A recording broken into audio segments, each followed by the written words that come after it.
तो आज की इस वीडियो में हम आपको बताएंगे कि महात्मा गांधी का क्या जीवन परिचय है और उनसे जुड़ी कुछ खास बातें। सबसे पहले मुख्य बातें। महात्मा गांधी के सिद्धांत आज के युग में भी काफ़ी प्रासंगिक। महात्मा गांधी को राष्ट्रपिता से भी किया जाता है संबोधित। देश के हालात को समझने के लिए गांधी जी ने किया था भारत भ्रमण। तो इन्हीं सब बातों पर आज चर्चा करें। सबसे पहले इनका जीवन परिचय। महात्मा गांधी भारतीय इतिहास के एक ऐसे व्यक्ति हैं जिन्होंने देश हित के लिए अंतिम सांस तक लड़ाई लड़ी। वह आज़ादी के आंदोलन के एक ऐसे नेता थे जिन्होंने अहिंसा के मार्ग पर चलते हुए अंग्रेजी शासकों के नाक में दम कर दिया था। महात्मा गांधी को राष्ट्रपिता के नाम से भी संबोधित किया जाता है। उनकी सत्य और अहिंसा की विचारधारा से मार्टिन लूथर किंग और नेल्सन मंडेला भी काफ़ी प्रभावित थे। महात्मा गांधी ने अफ्रीका में भी लगातार 21 वर्षों तक अन्याय और नस्ली भेद के खिलाफ अहिंसक रूप से संघर्ष किया है, जो अंग्रेज़ों को अफ्रीका में ही नहीं बल्कि भारत में भी महंगा पड़ा। महात्मा गांधी का पूरा नाम मोहनदास करमचंद गांधी था। उनका जन्म 2 अक्टूबर 1869 को गुजरात के पोरबंदर में हुआ। उनके पिता का नाम करमचंद गांधी था, जो ब्रिटिश राज के समय एक कठियावाड़ की एक छोटी सी रियासत के दीवान थे। महात्मा गांधी का विवाह महज 13 साल की उम्र में कस्तूरबा गांधी के साथ हो गया था।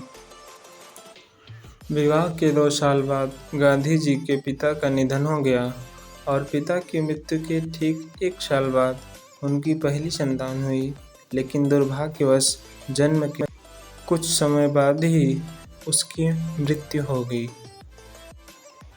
हालांकि इन कठिन परिस्थितियों में भी गांधी जी ने हार नहीं मानी और 1887 में अहमदाबाद से हुई हाई स्कूल की डिग्री प्राप्त तथा कॉलेज की पढ़ाई पूरी करने के बाद साल 1888 में उन्होंने लंदन जाकर वकालत की पढ़ाई करने का निश्चय किया।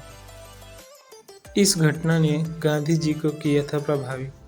तो कौन सी है वो घटना, आइए देखते हैं। 1891 में वकालत की पढ़ाई पूरी करने के बाद गांधी जी भारत वापस लौटे, लेकिन नौकरी के सिलसिले में उन्हें वापस दक्षिण अफ्रीका जाना पड़ा।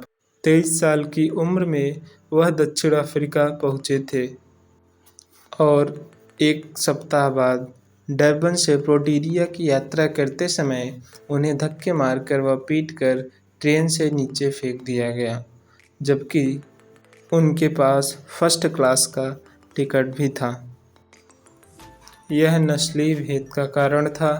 किसी भी भारतीय अश्वेत का प्रथम श्रेणी में यात्रा करना प्रतिबंधित था। इस घटना ने गांधी जी को बुरी तरह आहत किया, जो अंग्रेज़ों की अफ्रीका में ही नहीं भारत में भी उन्हें महंगा पड़ा। अगला, स्वतंत्रता संग्राम में गांधी जी का योगदान क्या है, आइए देखते हैं। 1915 में गांधी जी दक्षिण अफ्रीका से भारत लौटे थे और अपने गुरु गोपाल कृष्ण गोखले के साथ इंडियन नेशनल कांग्रेस में शामिल हुए। इस दौरान भारत गुलामी की जंजीरों से जकड़ा हुआ था और किसी एक ऐसे व्यक्ति की आवश्यकता थी जो स्वतंत्रता आंदोलन को एक नई दिशा दे सके। गोपाल कृष्ण गोखले ने उन्हें देश की नब्ज को समझने का सुझाव दिया। गांधी जी ने देश के हालात को समझने के लिए भारत भ्रमण की योजना बनाई, जिससे देश की नब्ज को जान सके और लोगों से जुड़ सके। उन्होंने असहयोग आंदोलन, सविनय व अवज्ञा आंदोलन, भारत छोड़ो आंदोलन का भी नेतृत्व किया था। देश की स्वतंत्रता में गांधी जी के योगदान को शब्दों से नहीं मापा जा सकता। उन्होंने अन्य स्वतंत्रता सेनानियों के साथ मिलकर अंग्रेज़ों को भारत छोड़ने के लिए मजबूर किया था।